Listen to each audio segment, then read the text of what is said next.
कभी ठंड में ठिठुर कर देख लेना, कभी तपती धूप में जल कर देख लेना, कैसे होती है हिफाजत मुल्क की, कभी सरहद पर चलकर देख लेना।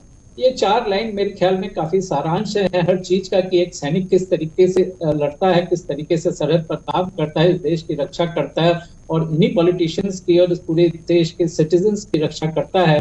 वो मेरे ख्याल में काफी है। दूसरी बात यह है कि ये कोई एक्चुअली मुद्दा डिस्कशन के लिए इतने बड़े अच्छे आपका प्लेटफॉर्म पर होना नहीं चाहिए, क्योंकि ये कोई मुद्दा नहीं है एक्चुअली जिसके ऊपर इतना लंबा चौड़ा डिस्कशन किया जाए।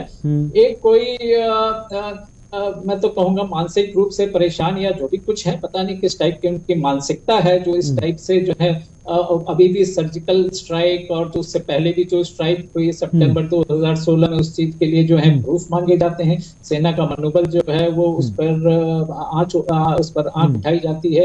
तो ये तो बात सही नहीं है, और बिल्कुल सही कहा है जयराम रमेश जी ने। मैं उनका स्वागत करता हूं कि जिस तरीके से पार्टी ने उनको जो है दिग्विजय सिंह को अलग कर दिया है कि ये उनका निजी मामला है। देखिए, इतना महत्वपूर्ण काम किया है सर्जिकल स्ट्राइक, मैं मानता हूँ पहले भी हुई है, ऐसी बात नहीं है कि नहीं हुई है, लेकिन जो बहुत बड़ी सर्जिकल स्ट्राइक दो जो हुई थी, जो सितंबर 2016 में जिस तरीके से बेम्बर, हॉट स्प्रिंग, केल और लीपा जो कि टेररिस्ट के कैंप्स थे, उन पर जो है जाके वहां पर अपनी बिना कैजुअलिटी किए एक ही रात में जिस तरीके का ऑपरेशन हुआ था, ये बहुत ही अच्छा कवर्ट ऑपरेशन था। और दूसरा था वो जो बालाकोट में 26 फरवरी 2019 को जो एयर स्ट्राइक हुई थी, जिसमें तकरीबन 250 से 300 टेररिस्ट जो मारे गए थे, उसका अब इसमें कोई सबूत की तो प्रश्न ही नहीं उठता नहीं, लेकिन एसके सिंह साहब, अगर ये मामला सिर्फ सर्जिकल स्ट्राइक तक जुड़ा होता तो शायद हम इस पर चर्चा नहीं करते, लेकिन दिग्विजय सिंह साहब यहीं पर नहीं रुके।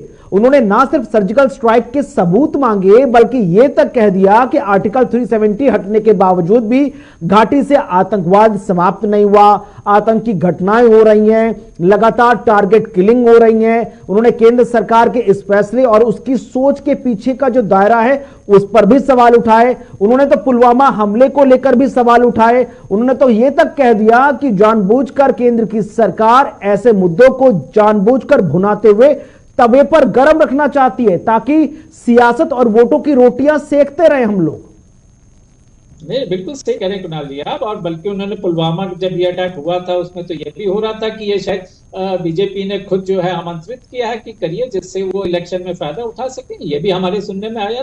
तो ये सारे स्टेटमेंट बिल्कुल गलत हैं। हम जो है एज अ फौजी, हम तो यही सोचते हैं कि ये हमारे मनोबल को कम करने की ये दिशाएं हैं, और इस टाइप के स्टेटमेंट जो है मेरे हिसाब से देश विरोधी